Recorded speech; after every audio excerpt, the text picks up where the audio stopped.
प्रिय विद्यार्थियों, मैं डॉक्टर प्रभा शर्मा, सह आचार्य भूगोल, राजकीय कला महाविद्यालय कोटा, आपको कोटा विश्वविद्यालय कोटा की बीए पार्ट फर्स्ट का ज्योग्राफी का पेपर फर्स्ट, जो कि भौतिक भूगोल है, फिजिकल ज्योग्राफी अपन पढ़ रहे हैं। पिछली क्लास में अपन ने पृथ्वी के आंतरिक भाग की भौतिक व रासायनिक संरचना पढ़ी थी।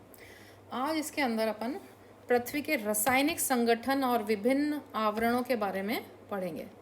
पृथ्वी का रासायनिक संगठन और विभिन्न आवरण, इसमें अलग अलग भूगोलवेत्ताओं ने, सबसे पहले अपन स्वेज का मत पढ़ेंगे। ये अत्यंत प्राचीन मत है। स्वेज का मत पढ़ेंगे कि स्वेज ने यह बताया, स्वेज नामक विद्वान ने पृथ्वी के रासायनिक संरचना के विषय में प्रकाश डाला कि भूपटल का जो ऊपरी, सबसे ऊपरी जो भाग है वो अवसाद से निर्मित है। अवसादी या यूँ कहूँ कि परतदार शैलों का बना है, जिसकी गहराई व घनत्व बहुत कम है। यह परत भूपटल से रवेदार शैल, खासकर सिलिकेट पदार्थों की बनी है। इस परत के नीचे स्वेज ने 3 परतों की स्थिति मानी है।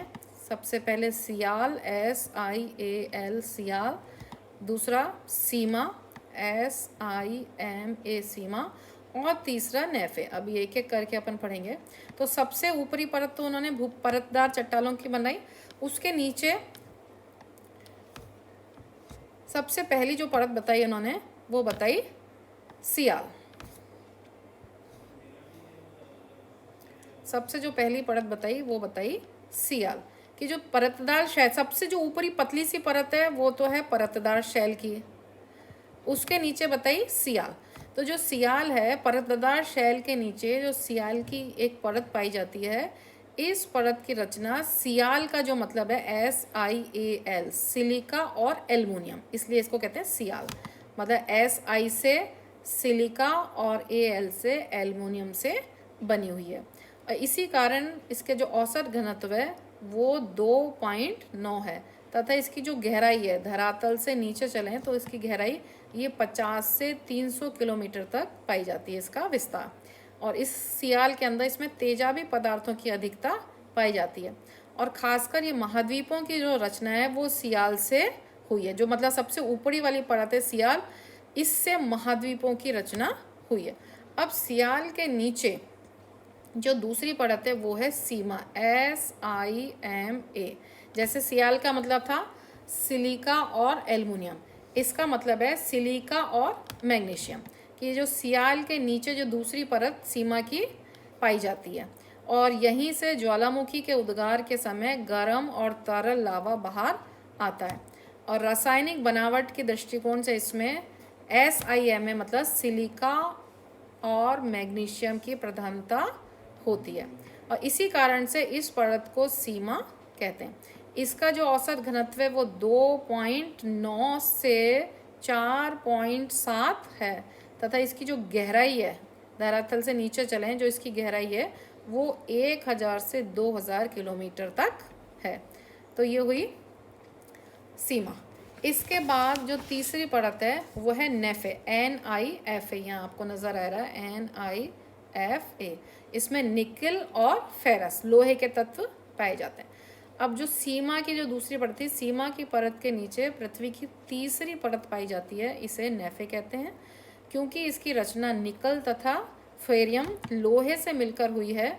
इस प्रकार ये परत कठोर धातुओं की बनी है। लोहा कैसा होता है? कठोर है। तो इसका घनत्व भी अधिक होगा, कठोर है तो 11। इसका घनत्व कितना है? 11। और इसका जो व्यास है वो 6080 किलोमीटर है। फेरियम लोहे का ही एक रूप होता है। इस प्रकार जो पृथ्वी का जो अंतरतम भाग है, मतलब धरातल का जो अंतरतम भाग है, वो लोहे की उपस्थिति से ये पता चलता है कि जो पृथ्वी में एक चुंबकीय शक्ति है, मतलब जो पृथ्वी का जो ग्रेविटेशनल एनर्जी है वो इस वजह से पाई जाती है कि इसके जो अंतरतम भाग है वहाँ क्या पाया जाता है? लोहा पाया जाता है। अब इस चार्ट के माध्यम से अपन देखते हैं कि सबसे ऊपरी परत, परतदार शैल के बाद सियाल, दूसरी सीमा और तीसरी नेफे। सियाल का घनत्व 2.9, सीमा का घनत्व 2.9 से 4.7 और नेफे का घनत्व 11। औसत गहराई देखें किलोमीटर में, सियाल की गहराई 50 से 300 किलोमीटर, सीमा की गहराई 1000 से 2000 किलोमीटर, और नेफे का जो व्यास है, मतलब नेफे का जो व्यास है यहाँ से यहाँ तक जब अपन चले 6880 किलोमीटर। इसके बाद जो रचना हुई है सियाल की रचना में ग्रेनाइट पदार्थों की अधिकता पाई जाती है, जिसमें तेजाबी पदार्थ अधिक हैं, जैसे पोटेशियम, सोडियम सिलिकेट और एल्युमिनियम। दूसरी जो सीमा है इसकी जो रचना है वो बेसाल्ट या आग्नेय शैलों से हुई है और इसमें क्षारीय पदार्थों की अधिकता पाई जाती है। और जो तीसरा है नेफे, इसमें निकल और लोहा, और ये कैसे पदार्थ हैं, ये कठोर पदार्थ हैं। इसके बाद इस चित्र के द्वारा हम समझें कि जो ये सबसे ऊपरी वाली जो ये पतली सी परत पाई जा रही है ये तो क्या है, भूपटल सबसे, उसके बाद दूसरी सीमा, उसके बाद ये दूसरी ये सियाल ये वाली, फिर ये सीमा और ये सबसे अंतरतम नेफे। तो ये वाली जो नज़र आ रही है ये सियाल और ये सीमा, और यहाँ जो सबसे अंतरतम ये है ये नेफे। इसके बाद विभिन्न पृथ्वी के जो विभिन्न परतों की जो गहराई है और मोटाई है उसमें अलग अलग विद्वानों ने अलग अलग मत दिए। उसके अंदर अभी तक अपन ने ये सबसे प्राचीन मत पढ़ा स्वेस का, जिन्होंने सियाल, सीमा और नेफे बताया। इसके बाद जो डॉली ने एक मत दिया, जेफरीज ने दिया, होम्स ने दिया।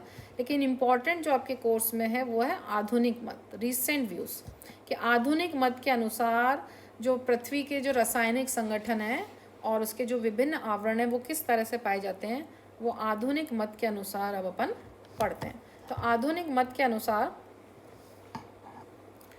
जो पृथ्वी की आंतरिक संरचना के विषय में जो हमने उपरोक्त मत पढ़े वो पुराने पड़ गए हैं, और प्राकृतिक तथा मानवकृत बमों के विस्फोट, आणविक परीक्षण के दौरान विस्फोट तथा भूकंप की लहरों की गति तथा उनके भ्रमण पथ के वैज्ञानिक अध्ययन एवं विश्लेषण के आधार पर पृथ्वी के आंतरिक भाग को 3 वृहद मंडलों, पहला क्रस्ट, दूसरा मेंटल और तीसरा कोर में विभक्त किया गया।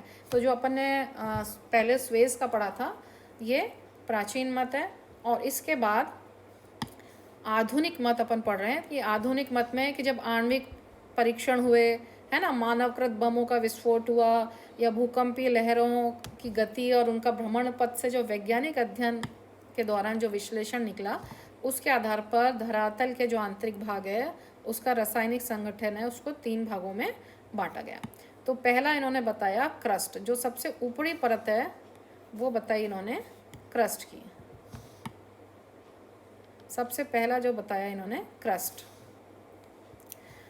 कि जो क्रस्ट है इसका जो विस्तार है इसका धरातल से 30 किलोमीटर तक इन्होंने विस्तार बताया। धरातल से 30 किलोमीटर तक इसका विस्तार है, और इसका जो ऊपरी घनत्व है, जो ऊपरी क्रस्ट का जो घनत्व है वो 2.8 तथा निचली क्रस्ट का 3 है।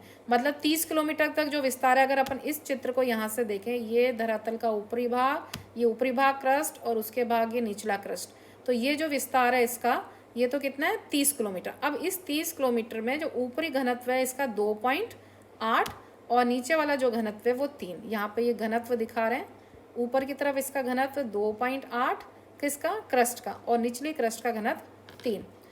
ठीक है, और ये जो घनत्व में जो अंतर है ये दबाव के कारण, कि ऊपर का दबाव अधिक पड़ा तो ये घनत्व में क्या हो गया, यहाँ से घनत्व बढ़ के 2.8 से 3 आ गया। तो जो घनत्व में जो अंतर है वो बढ़ते हुए दबाव के कारण है। अब ये हो गया क्रस्ट, इसकी कितनी हो गई गहराई 30 किलोमीटर, इसका ऊपरी घना 2.8 और नीचे का 3, तो ये 0 से 30 किलोमीटर। अब इसका दूसरा देखिए, दूसरा है मेंटल। मेंटल की जो गहराई है इसका जो विस्तार है मेंटल का, ये इसका विस्तार 30 से 2900 किलोमीटर है। मतलब यहाँ 30 से ख़त्म हो गया था, 30 से इधर 2900। अच्छा, अब आप देखेंगे ये क्या है कि ये अपन ने पृथ्वी को इस तरह से एक यूँ भाग में काट लिया कि धरातल से ऊपर नीचे चले तो कौन कौन से पाए जाते हैं। ये अपन ने पढ़ा सबसे ऊपर क्रस्ट, दूसरा अपन पढ़ रहे हैं मेंटल, ये वाला भाग क्रस्ट से नीचे वाला 30 से 2900 किलोमीटर तक क्रस्ट का ये भाग पाया जाता है।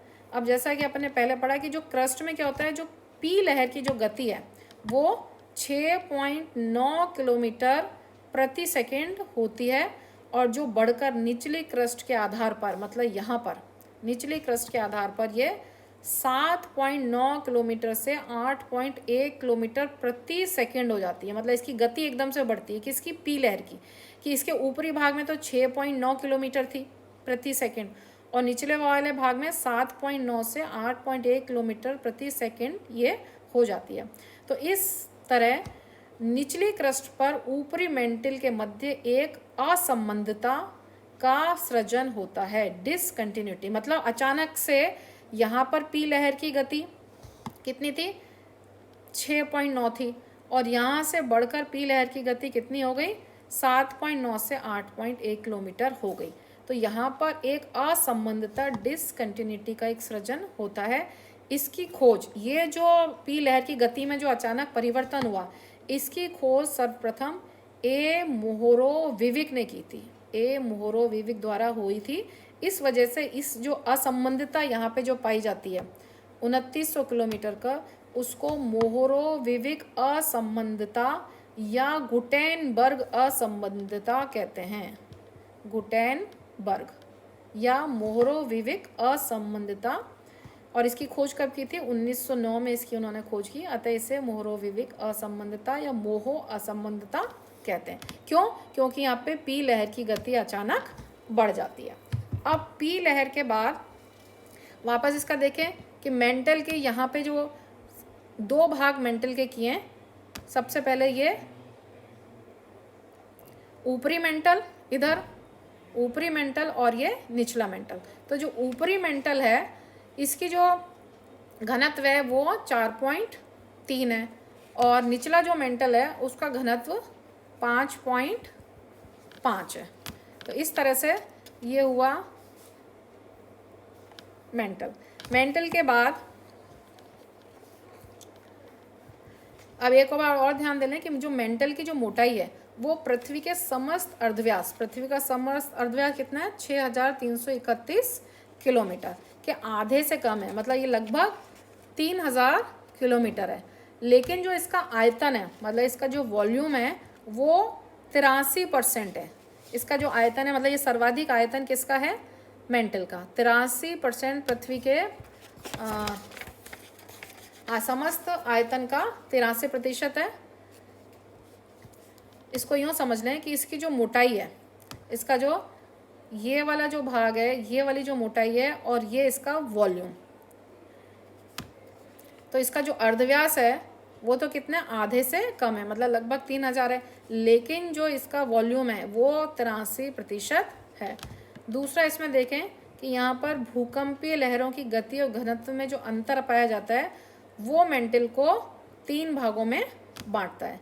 सबसे पहले मोहो असंबंधता, सब 30 से 200 किलोमीटर तक, फिर 200 से 700 किलोमीटर, और 700 से 2900 किलोमीटर। तो कितनी हुई इसकी मेंटल की मोटाई, 300 से 2900 किलोमीटर तक। इसके बाद मेंटल के बाद जो तीसरा है वो है कोर, या उसको कहते हैं अपन अंतरतम। कोर या अंतरतम वाला भाग, सबसे आंतरिक वाला भाग। मतलब इस चित्र में अगर अपन देखें, ये कोर 2900 किलोमीटर से लेके और 6371 किलोमीटर तक ये कोर वाला भाग है। तो जो 29, ये भी 2 भागों में, ऊपरी कोर और निचला कोर। तो जो ऊपरी कोर है वो 2900 किलोमीटर से लेके 5150 किलोमीटर तक, और निचला कोर जो है वो 5150 से 6371 किलोमीटर तक। वापस अपन इधर घनत्व की बात करें, इस चित्र में आप देख रहे हैं घनत्व लगातार बढ़ता जा रहा है। सबसे ऊपर था क्रस्ट का 2.8, निचली क्रस्ट का 3 हो गया, फिर ऊपरी मेंटल का 4.3, निचले मेंटल का 5.5। अब अपन कोर का देखें, ऊपरी कोर का इधर घनत्व है 10, और निचले कोर के इधर आते आते ही हो जाता है 12.3, और निचले कोर के मध्य में 13.3, और बिल्कुल आंतरिक भाग में 13.6।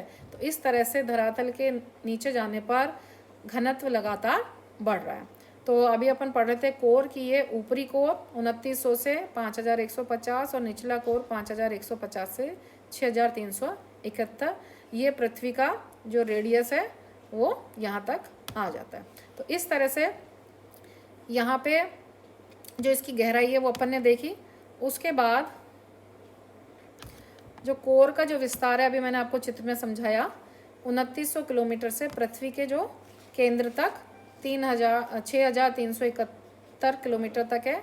और जो मेंटल और कोर के बीच में एक असंबंधितता यहाँ पर भी पाई जाती है। तो ये जो असंबंधितता है, पहले वाली जो अपन ने पहले वाली जो असंबंधितता पड़ी थी वो पड़ी थी अपन ने पी लहर की गति में अचानक परिवर्तन आता है। लेकिन मेंटल और कोर के अंदर ये जो असंबंधितता एक पाई जाती है उसे विचर्ड असंबंधितता या गुटेनबर्ग असंबंधितता कहते हैं। इसके अंदर क्या होता है, घनत्व में अत्यधिक परिवर्तन आता है।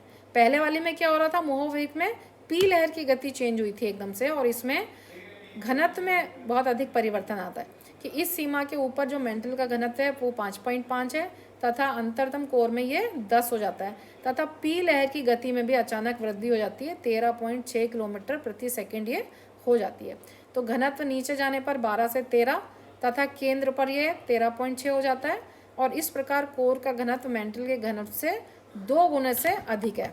परंतु इसका जो आयतन है वो समस्त पृथ्वी के आयतन का मात्र 16% है। लेकिन जो इसका समस्त जो पृथ्वी का मास है, द्रव्यमान है, उसका ये 32% है। तो इस तरह से ये जो इम्पोर्टेंट चीज़ मैं आपको बता देती हूँ, ये दो तरह की असंबंधता पाई जा रही है। एक तो यहाँ पे पी लहर की गति एकदम से चेंज हो जाती है जिसे कहते हैं मोहो असंबंधता या मोहोरोविविक असंबंधता। ठीक है, यहाँ पे पी लहर की गति अचानक बहुत ज़्यादा बढ़ जाती है। और जो दूसरी असंबंधता है वो यहाँ पे पी लहर की गति बढ़ती है और दूसरे घनत्व एकदम से 5.5 से 10 हो जाता है। इसे कहते हैं गुटेनबर्ग या विचर्ड असंबंधता। तो इस तरह से आज हमने पृथ्वी के रासायनिक संगठन एवं विभिन्न आवरणों के बारे में पढ़ा। नेक्स्ट क्लास में अपन नेक्स्ट टॉपिक पृथ्वी की आंतरिक संरचनाओं के बारे में पढ़ेंगे। Thank you.